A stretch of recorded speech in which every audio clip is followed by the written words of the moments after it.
다 같이 사도신경으로 우리의 신앙을 고백하며 새벽 예배를 하나님께 드리시겠습니다. 전능하사 천지를 만드신 하나님 아버지를 내가 믿사오며 그 외아들 우리 주 예수 그리스도를 믿사오니 이는 성령으로 잉태하사 동정녀 마리아에게 나시고 본디오 빌라도에게 고난을 받으사 십자가에 못 박혀 죽으시고 장사한 지 사흘 만에 죽은 자 가운데서 다시 살아나시며 하늘에 오르사 전능하신 하나님 우편에 앉아 계시다가 저리로서 산 자와 죽은 자를 심판하러 오시리라. 성령을 믿사오며 거룩한 공회와 성도가 서로 교통하는 것과 죄를 사하여 주시는 것과 몸이 다시 사는 것과 영원히 사는 것을 믿사옵나이다. 아멘.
오늘 우리에게 주시는 하나님의 말씀은 신약성경 사도행전 26장입니다.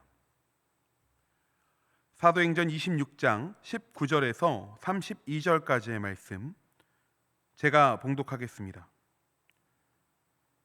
아그리빠 왕이여, 그러므로 하늘에서 보이신 것을 내가 거스르지 아니하고 먼저 다메섹과 예루살렘에 있는 사람과 유대 온 땅과 이방인에게까지 회개하고 하나님께로 돌아와서 회개에 합당한 일을 하라 전함으로 유대인들이 성전에서 나를 잡아 죽이고자 하였으나 하나님의 도우심을 받아 내가 오늘까지 서서 높고 낮은 사람 앞에서 증언하는 것은 선지자들과 모세가 반드시 되리라고 말한 것밖에는 없으니 곧 그리스도가 고난을 받으실 것과 죽은 자 가운데서 먼저 다시 살아나사 이스라엘과 이방인들에게 빛을 전하시리라 함이니이다 하니라. 바울이 이같이 변명하매 베스도가 크게 소리내어 이르되 바울아, 네가 미쳤도다. 내 많은 학문이 너를 미치게 한다 하니 바울이 이르되 베스도 각하여, 내가 미친 것이 아니오 참되고 온전한 말을 하나이다. 왕께서는 이 일을 아시기로 내가 왕께 담대히 말하노니 이 일에 하나라도 아시지 못함이 없는 줄 믿나이다. 이 일은 한쪽 구석에서 행한 것이 아니니이다. 아그리빠 왕이여, 선지자를 믿으시나이까? 믿으시는 줄 아나이다. 아그리빠가 바울에게 이르되 내가 적은 말로 나를 권하여 그리스도인이 되게 하려 하는도다. 바울이 이르되 말이 적으나 많으나 당신뿐만 아니라 오늘 내 말을 듣는 모든 사람도 다 이렇게 결박된 것 외에는 나와 같이 되기를 하나님께 원하나이다 하니라.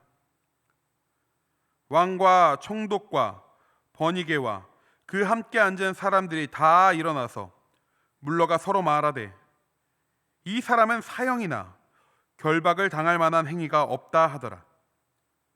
이에 아그리빠가 베스도에게 이르되 이 사람이 만일 가이사에게 상소하지 아니하였더라면 석방될 수 있을 뻔하였다 하니라. 아멘. 함께할 예배를 위해서 다 함께 기도하시겠습니다. 하나님 아버지, 이 시간 새벽을 깨우며 예배의 자리로 나오게 하심에 감사드립니다. 이 새벽 드려지는 우리의 예배가 영과 진리로 나 자신을 주께 드리는 거룩한 산 제사가 되게 하여 주옵소서. 우리에게 갈급한 심령을 허락하여 주셔서 말씀을 받아 기쁨을 누리고 그렇게 살기로 결단하는 이 예배가 되게 하여 주옵소서. 우리의 예배가 주님께로 향하는 소중한 한 걸음이 되길 소망하오며 지금도 살아 역사하시는 예수 그리스도의 이름으로 기도합니다. 아멘.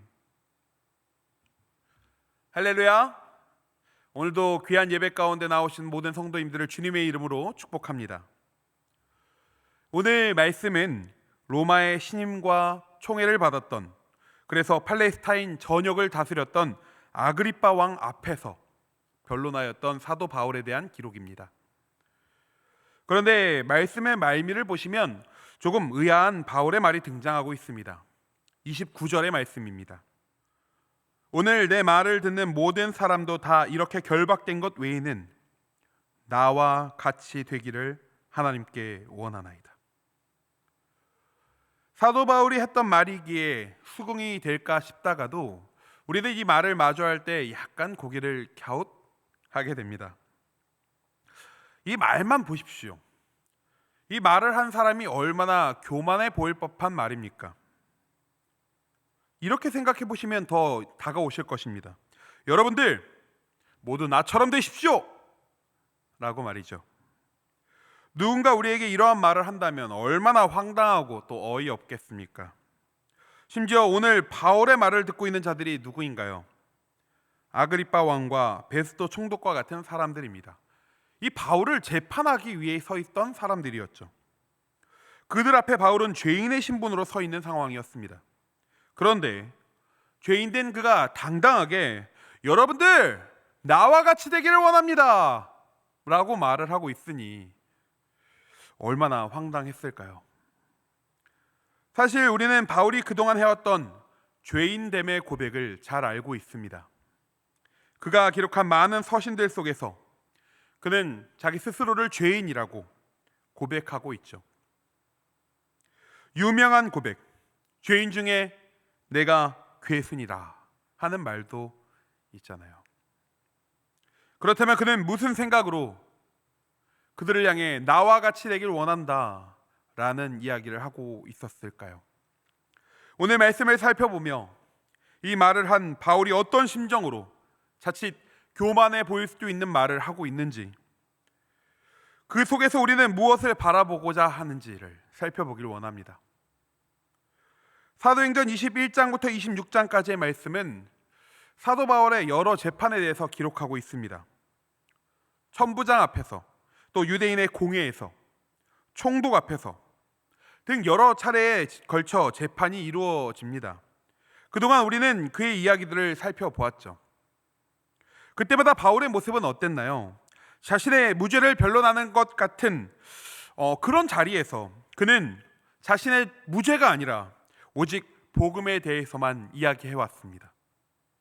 오죽하면 아그리빠 왕 곁에 있던 총독 베스도가 그에게 소리를 쳤을까요? 24절 말씀입니다. 바울아, 내가 미쳤도다. 내 많은 학문이 너를 미치게 한다. 사실 베스도의 반응은 당연해 보입니다. 베스도나 아그리파 같은 이러한 자들은 무수히 많은 재판들을 치러왔던 자들이겠죠. 죄인으로 끌려온 자들이 어떤 모습일지, 어떤 이야기들을 하는지 그들은 훤히 알고 있을 것입니다. 그런데 바울은 그들의 예상과 또 상식을 뛰어넘는 반응을 보여주고 있었던 것입니다. 자신의 무죄가 아니라 복음에 대한 변론을 하고 있는 바울의 모습, 그의 당당함이 그들에게는 얼마나 황당함으로 다가왔을까요? 28절에 기록된 아그리빠의 반응도 볼 수 있습니다. 아그리빠가 바울에게 이르되 내가 적은 말로 나를 권하여 그리스도인이 되게 하려 하는도다. 우리는 지금 바울의 자리가 어디인지를 기억해야 합니다. 그는 지금 재판장 앞에서 죄인의 신분으로 서 있는 것이죠.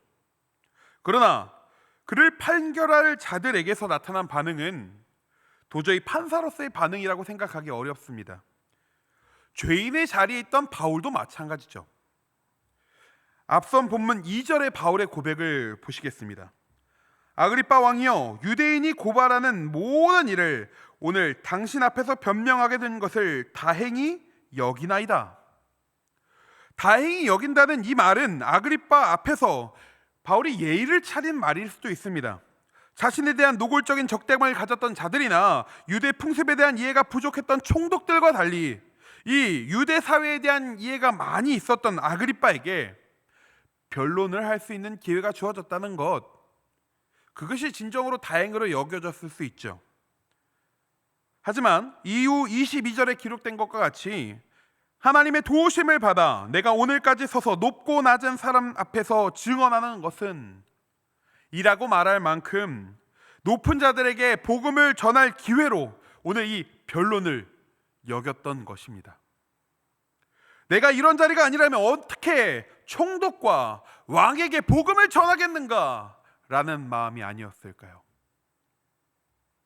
자신을 미쳤다고 말하는 베스도에게 바울은 자신이 미친 것이 아니라고, 참되고 온전한 말을 하는 것이라고 말합니다.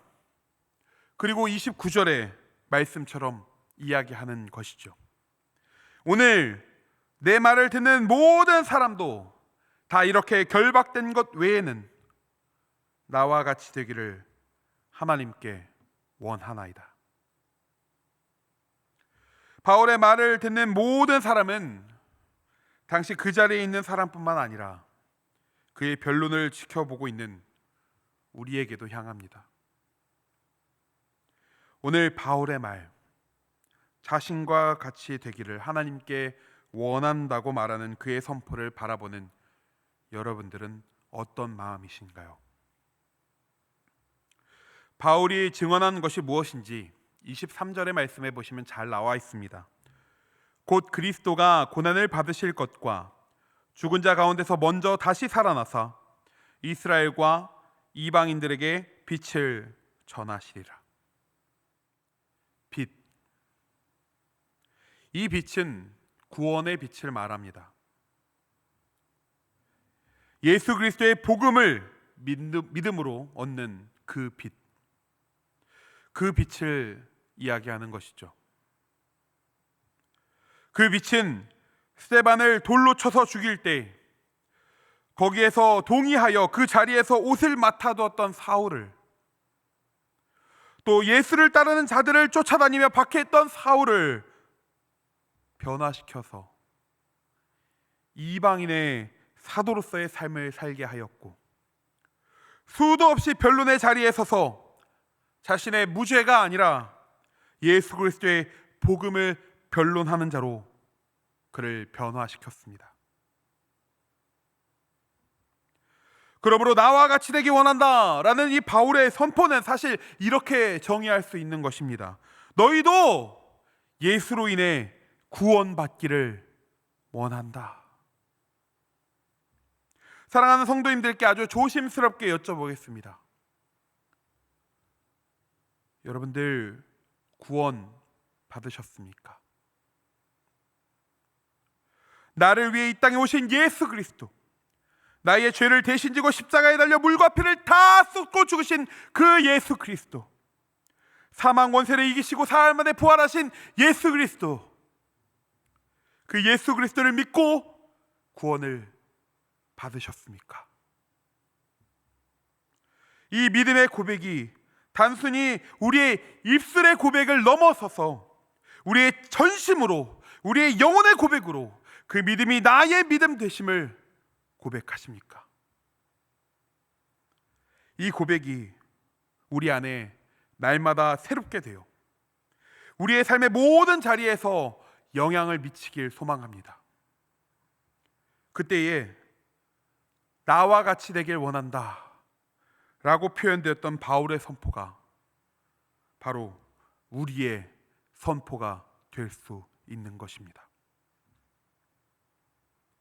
바울은 자신의 자리가 어디이든지, 길거리든지 성전이든지 회당이든지 혹 교회든지 아니면 감옥이나 심지어 재판장에서라도 복음을 증거하는 삶을 살았습니다. 우리도 그럴 수 있어야 합니다. 그렇다고 바울과 같이 극단적인 상황에 처해야 함을 말하는 것은 아닙니다. 오늘 바울도 이야기하죠. 이렇게 결박된 것 외에는 이라고 말입니다. 그럼에도 우리가 바울처럼 되어 바울과 같은 선포를 할 수 있게 되는 것에는 중요한 조건이 하나 있습니다. 그 구원의 빛으로 우리의 삶을 변화시켜야 된다라는 것이죠. 큰 변화를 요구하는 순간도 분명히 있겠습니다만 우리는 날마다 복음으로 새로워지는, 누군가 보기에 작은 변화일지라도 계속 그 변화를 삶으로 이루어내는, 그렇게 날마다 무너진 자신을 일으켜 세울 수 있어야 한다는 것입니다.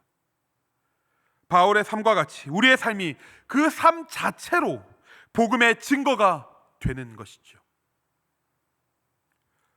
참 쉽지 않은 일입니다. 그러니 우리는 하루하루 도전해야 합니다. 오늘 하루 결단하여 도전하시고 그렇게 매일매일 도전해야 합니다. 바울처럼 나와 같이 너도 예수로 구원받기 원한다 라는 선포가 우리의 삶의 고백이자 우리 곁에 죽어가는 많은 영혼들을 향한 선포가 되도록 말입니다. 오늘 말씀을 기억하며 바울과 같이 예수로 인해 구원받은 자로 이 땅을 살아가며 바울과 같이 삶으로 그리스도인됨을 드러내고 바울과 같이 이 땅에서 복음을 증거하는 삶을 살아내는 우리 사랑하는 모든 성도인들 되시기를 주님의 이름으로 축원합니다. 이 시간 다 함께 주기도문 하심으로 예배를 마치겠습니다. 하늘에 계신 우리 아버지여, 이름이 거룩히 여김을 받으시오며 나라가 임하시오며 뜻이 하늘에서 이루어진 것 같이 땅에서도 이루어지이다. 오늘 우리에게 일용할 양식을 주시옵고 우리가 우리에게 죄 지은 자를 사하여 준 것 같이 우리 죄를 사하여 주시옵고 우리를 시험에 들게 하지 마시옵고 다만 악에서 구하시옵소서. 나라와 권세와 영광이 아버지께 영원히 있사옵나이다. 아멘.